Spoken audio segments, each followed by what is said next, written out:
Em nome do Pai, e do Filho, e do Espírito Santo. Amém. Glória ao Pai, ao Filho e ao Espírito Santo, como era no princípio, agora e sempre. Amém. Em nome do Pai, do Filho e do Espírito Santo. Amém. Para você, uma boa aula, um bom estudo. Da minha parte, vou fazer o máximo para ser bem claro, bem pedagógico, bem explícito. Nós vamos fazer o encerramento hoje, a conclusão dos ritos iniciais. Vamos ver um pouquinho o significado da palavra missa e vamos entrar na liturgia da palavra. Que Deus nos ajude. Como conclusão dos ritos iniciais, eu digo que eles existem para fazer com que os fiéis, reunindo-se em assembleia, constituam uma comunhão e se disponham para ouvir atentamente a palavra de Deus e celebrar dignamente a Eucaristia. Percebeu a importância dos ritos iniciais? Há quem diga que iniciar bem é uma grande caminhada para o sucesso da ação. Se há muito tropeço, se há muito inconvenientes no nascedouro do nosso dia, por exemplo, pode ser que essas dificuldades, essas ações mal feitas que trouxeram embaraços, nos dificultam a produzir bem durante aquele dia. Concorda? Pode ser. Começar bem é muito bom. Começar bem é, psicologicamente falando, muito pertinente ao sucesso da ação. Portanto, os ritos iniciais possuem caráter de introdução e preparação. E essa palavra é muito importante, de preparação. Preparar-se bem é atitude indispensável em uma pessoa sensata. Diz que Deus ajuda a quem cedo madruga, não é?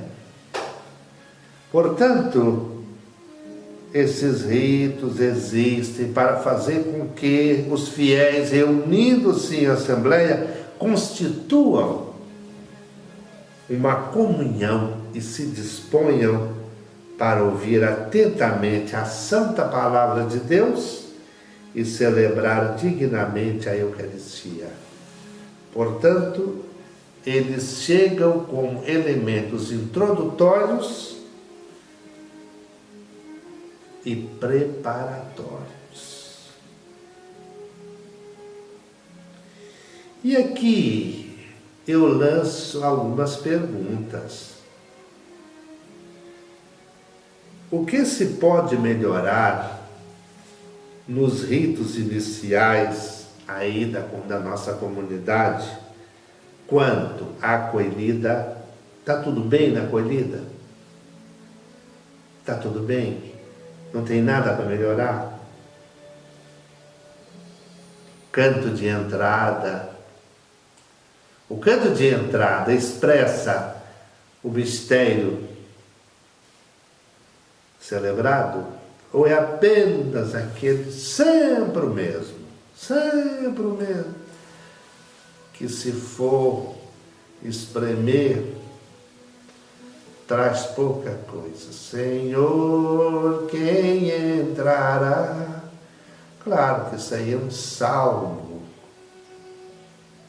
mas se é Natal, por exemplo, ou se é Páscoa, ou se é Quaresma, o que ele traz para nos introduzir no mistério celebrado? Então, como está o nosso canto de entrada e a procissão? Cuidado com essa procissão de entrada. Às vezes nela também tem muito ruído. É ministro da comunhão falando alto, é acólito falando alto, é coroinha falando alto, e às vezes até o padre também.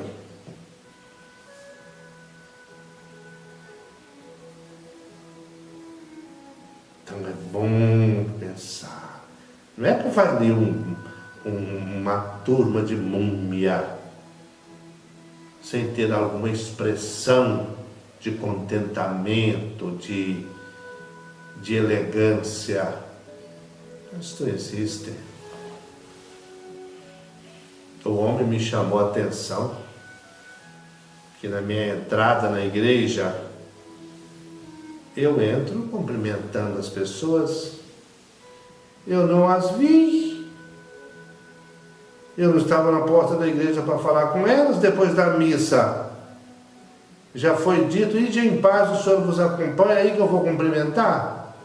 Eu tenho que sair para celebrar em alguma comunidade, e então eu passo ali pelos bancos sem fazer barulho, sem chamar nenhuma atenção sobre a minha pessoa, mas eu vou cumprimentando. Bom dia. Se alguém que está doente, normalmente eu chego até lá. Se é um paraplégico, se é alguém que está com um gesso no braço, no pescoço, eu vou até lá. E o homem me chamou a atenção violentamente.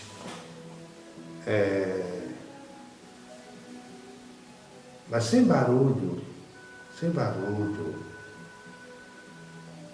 Como está o animador? É sempre o mesmo? Aquele chamado comentarista, que não é comentarista, é animador. É sempre o mesmo? É sempre a mesma? Por que é sempre o mesmo, é sempre a mesma? Sabe, não tem ninguém que possa fazer aquilo?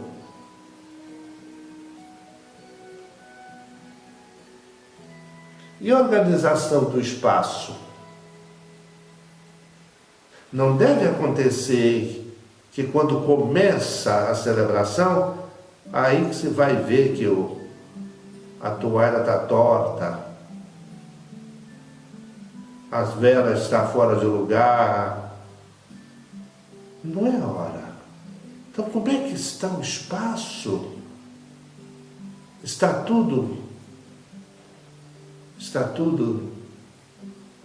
de acordo, conforme a dignidade do que estamos iniciando?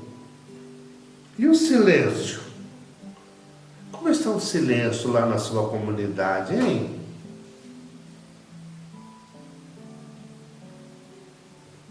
Antes de começar a missa dominical, tem muito ruído. O que fazer para poder melhorar? O que fazer para, no mínimo, diminuir isto? E às vezes, acho que falei isto já, as próprias pessoas encarregadas ali de organizar aquela celebração se encarregam também de quebrar o silêncio. Uma comunidade que não sabe fazer silêncio é uma comunidade que não está tão aberta a celebrar bem o mistério pascal. Deus costuma falar muito alto nas almas silenciosas. É muito importante a gente conseguir ouvir o silêncio. Sabe o que é ouvir o silêncio? É não ouvir nada. Por exemplo, nesse momento,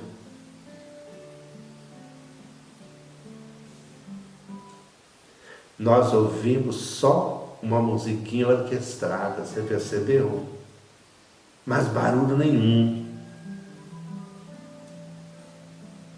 Faz barulho nenhum.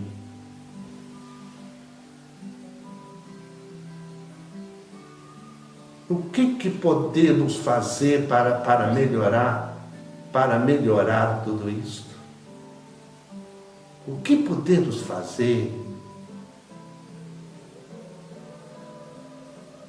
E agora eu vou dar um pouquinho o significado da palavra missa.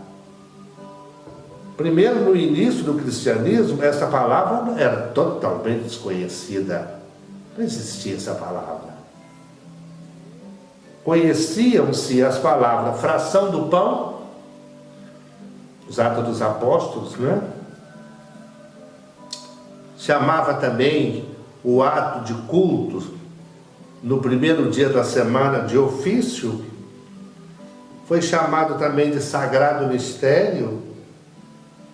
Foi chamado também de oblação, foi chamado também de sacrifício, foi chamado também de Eucaristia e foi chamado simplesmente de liturgia. O uso da palavra missa, no sentido de ato onde se celebra a Eucaristia, começa bem mais tarde. Começa bem mais tarde. Nos séculos X e XI, passa a significar Eucaristia dos cristãos. Já no século X e XI, passa a significar a celebração da Eucaristia dos cristãos. E depois nós fomos ver que há uma união muito grande entre Eucaristia e missão. A Eucaristia existe para alimentar-nos para a ação. Para a ação. Uma pessoa para produzir bem, para agir bem, precisa que se alimenta bem. A Eucaristia é necessária, é indispensável para aquele ou para aquela que quer agir e agir bem. Por isso que da palavra missa vem do verbo enviar. Mito, mites, missus est, mitere, enviar. Ide em paz, o Senhor vos acompanhe. Que coisa maravilhosa! Eucaristia sem missão? Eucaristia sem ação? Como é que eu posso ser um participante ativo da celebração da Eucaristia e se minha missão está desconectada? Sou uma pessoa que não une, que não traz a paz, que não traz o bem-estar. Tem alguma coisa aí errada.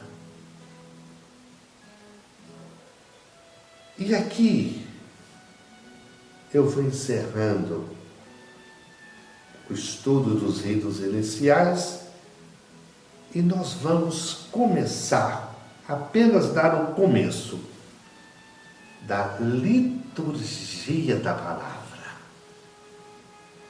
E eu começo pelo agir, fazendo uma série de perguntas. Primeiro, como estão os nossos leitores e nossas leitoras? São sempre os mesmos? São sempre as mesmas? São bons? São bons mesmo? Como se tem usado o microfone, hein, gente? Como se tem usado o microfone, hein? Como está sendo cantado o salmo responsorial? É o mesmo cantor? A mesma cantora todo domingo? Não tem mais ninguém que possa aprender a cantar o salmo, não? O salmo tem uma melodia expressiva, bonita? Ou é aquela coisa inventada que alguém inventou? Se a pessoa tem condição, se a pessoa tem talento, tudo bem, mas criar aquelas coisas horrorosas. Em que o canto do salmo precisa melhorar? Como estão os instrumentos e nossos instrumentistas? Nós vamos ver tudo isso depois. Como estão as nossas homilias, hein? Normalmente, como estão as nossas homilias? Homilia significa uma conversa em família. Isso está acontecendo de fato? Como estão as orações dos fiéis? São aquelas copiadas lá do liturgia diária, que de repente não tem nada a ver com a vida da comunidade? E os leitores, que são muito repetidos? Como encontrar novos leitores? E a próxima aula, se Deus quiser, nós vamos entrar de cheio na liturgia da palavra. Vamos encerrando por aqui e eu vou dar a bênção para você e pela sua família. Desça sobre a sua família, sobre você, sobre o desejo de crescer e aprender para poder viver melhor, a bênção de Deus Todo-Poderoso, Pai, Filho e Espírito Santo. Amém. Reze por mim, porque eu vou rezar por você.